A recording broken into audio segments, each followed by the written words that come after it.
Hello and welcome to the sideboard here at SCGORL in Orlando. My name is Ruben Bressler and I'm joined by David McDarby. How you doing, David? Hey, wonderful. How are you doing, Ruben? I'm doing great. And one of the reasons that you're doing well already is not just because we're in beautiful, warm Florida, but also because you're playing a really fun deck. Yeah, I came here to have fun. Winning is a side of it, but I want to have fun, man. Yeah, there you go. And we're calling it 5-color ramp. Yeah. But it has many names. Many names. 5-color Ollie Antrazi. This is mostly his deck. Ollie Antrazi Pocahontas, being in Disney World. You know, all the colors of the wind. Sure. Yeah. And it really is just it's just all of the best spells and standards shoved into a deck together. Last Invitational, I played the greatest hits of the Esper Shard. Now I'll play the greatest hits of Magic the Gathering. Right. So of the standard format. Yes. So basically, the key pieces that hold this deck together are your ramp pieces, which are Sylvan Caryatid. Yep. Chromatic Lantern, and Axebane Guardian. Return Ravnica Limited All-Star. Yeah, so this guy is sweet that if I have some Caryatids out or multiple ones of him, he taps for a lot of mana really quickly in any colors you want. So yeah, you can play an Axebane Guardian, and if you draw a Caryatid later, it really only costs 1 mana. Yeah. Because you're able to earn the mana back, so to speak, off the Axebane Guardian. Also, it's nice that your Caryatid and your Lantern both avoid traditional removal. Yeah, you can't kill him. You can only Devour Flesh Sylvan Caryatid. You can't do anything to Chromatic Lantern. Chromatic Lantern is pretty good in this deck. I need it a lot. It's Lantern Robust on some spells, but you know, it's still a lot of fun and sweet. Sure. But there's no like traditional Farseek or Rampant Growth in this format. There's no put lands into play like early on. So we need to send these dinky creatures to, you know, cast our sweet spells. Right. And speaking of sweet spells, we're ramping up, that was a good segue, to some big fatties and some big X spells. X spells, Which one do you want to talk about first? Well, I minored in math in college, so let's talk about X spells. X, we're going to solve for X. We have both of them, both of the two biggest X spells in the format. Yeah. Rakdos' Return and Sphinx's Revelation. That one, living together in a green deck. Yeah, that's fine. We have Chromatic Lantern. Fair. Yeah, all things are possible through Chromatic Lantern, which you don't understand, Ruben. I have not prayed at the Church of Chromatic Lantern. I haven't, so no. I guess I haven't lived yet, but Sphinx's Revelation, Rakdos' Return are true X for ones. They're the definition. Yeah, we all know Sphinx's Revelation against mono black when they Thoughtseize. They got to take it, or you're just going to untap and draw a million cards. I've got ramp spells, so I've got to bridge my way into casting on my sweet spells. Sphinx's Rev can do that. Rakdos' Returns can kill Darmy Raid or Xenagos, like the red-green deck that's getting popular, CVM and BBD. And Rakdos' Return also just a spell that often wins the game. Cast a ramp spell on 3. On turn 4, you Rakdos' Return for 3, or 4 maybe if you have another ramp spell. And the game's pretty much over. Yeah, Rakdos' Return with 5 mana is a lot better than Sphinx's Revelation for 5 mana. Yep, that's why it costs 1 less. Right, there you go. And Sphinx's Revelation, of course. You know what that card does. I mean, yeah. Stroke of Genius gets way better later in the game than Fireball does, even though Fireball's pretty sweet late in the game. I'm a base green deck, but you don't need blue, white, red, or green until turns 5, 6, 7. So by then, got some temples, some dual lands. I'll have some mana. Right. Yeah. Black is really, truly a splash in this deck. Yeah, black and red are although when we get to the sideboard, there are some important black sideboard options that we have to talk about. But first, we actually have to win the game. Win the game somehow. Yeah, it's not Elixir of Immortality. Right. I want to win the game. Yep. Eventually, we have Blood Baron of Viscopa. Yeah, I've got some in the main, some in the sideboard. Because you were saying that you want 4 of that card in your 75 when you're playing Standard. Mono Black is one of the 3 big decks. Mono Black, Mono Blue, and Red Green Devotion, maybe Blue Eye Control are the main decks.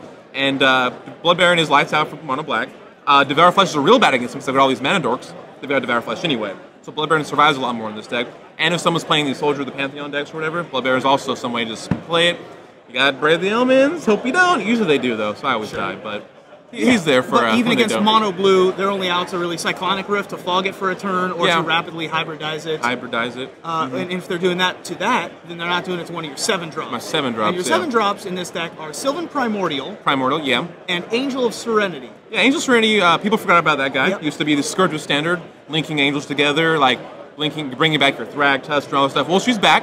She can bring back Blood Barons, Sylvan Primordials, Axebane Guardians. Hey, they're creatures, you know. Occasionally. But also, people are playing tokens. People are pack ratting. People are satering. People are doing all these things with dinky creatures. And Angel of Serenity is oftentimes a flame wave that just targets them, gets their guys, and I can attack with the 5/6. Right. And then you have Sylvan Primordial if you need more power. Yeah, Sylvan Primordial is mainly known in my circles as the successor to Primeval Titan in the Commander format. He kills anything besides a creature, but who cares about creatures? And he blocks everything. He blocks Desecration Demon. He blocks Stormwrath Dragon, even when it's monstrous. Like, he does everything you never want. And he blows up a land that has Underworld on it, a Planeswalker, a god equipment, like anything at all. He kills all that stuff. Sure. And I get forced. And he also gets another force. Yeah, so I can ramp into my 9-drop spells like Sphinx's Revelation. There you go. Exactly. Sylvan Primordial has an ability that I've been referring to as Root Trap. Root Trap. Which is borrowing from the Kaijudo world a little bit because it destroys a permanent and then gets a land. They also they're the same amount of mana. They are. 7 mana, although you get a 6/8 with Reach 6/8. in Standard. Yeah. Moving over to the sideboard, I was mentioning your black spells. You have a lot of... the best sideboard cards in Standard, it seems, are black. Yeah, yeah. And so most of your sideboard is actually some manner of black spell. Well, you know, greatness at any cost. That's the black mana. We can do anything, just a little bit of life. Right. So spells like Thoughtseize. Right. Like, we have 3 Thoughtseize in a deck that is trying to ramp and do all this crazy stuff. Sometimes you have to keep the game fair. Yeah, well, Thoughtseize is mainly for the opposing Sphinx Revelation decks, but usually they play fair with, like, removal spells and, like, Planeswalkers and Azorius Charms and all that nonsense. I don't want to do that, but, like, I still need some way to interact with them that can get their cards out. Well, because, like, my spells don't affect their hand besides Raptor's returns. Thoughtseize can get a Dissolve that's going to stop my ramp spell or my big guy or what have you. And you don't need Thoughtseize on turn 1. Turn 2 is at the earliest because you've got other temples, but you can have it at turn 3, 4, or 5 before you cast, say, a Sphinx Revelation for like 4. It's still fine. Yeah, if all you're really trying to do is snag Sphinx's Revelations, you can wait till turn 5 or 6. Yeah, and I play an Angel. If they kill it, I'll just Angel for the other Angel. Right. You gotta kill all of them? There you go. Yeah. Well, they can't kill all of them. They can detention sphere some of them. They can detention sphere some of them. You also have Vraska. Vraska the Unseen is a card that I think... It's the Unseen. I didn't see that coming.